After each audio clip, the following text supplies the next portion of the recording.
வழக்கமா எல்லா ஊர்லயும் ஒரு திருவிழா நடக்கும். அந்த ஒரு திருவிழாக்கு தான் நம்ம எங்க இருந்தாலும் தவறாம போயிடணும்னு நினைப்போம். அப்படி ஒரு திருவிழா தான் எங்க ஊர்ல நடக்கிற ஐயாலம்மன் திருவிழா. இத பத்தி என்னன்னு தெரிஞ்சுக்கலாமா?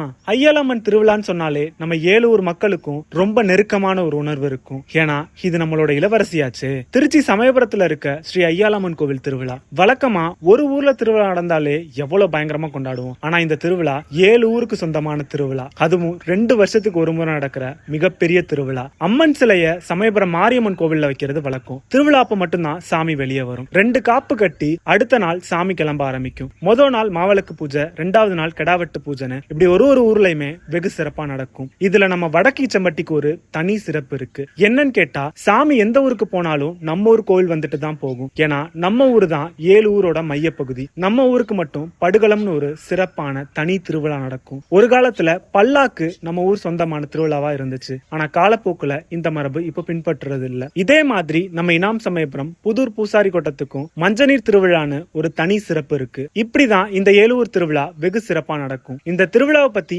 அடுத்தடுத்து என்னன்னு தெரிஞ்சுக்கணும் அப்படின்னா நம்ம பேஜ் ஒரு ஃபாலோ பண்ணி வச்சுக்கோங்க. திருவிழாவை கொண்டாடிடலாமா?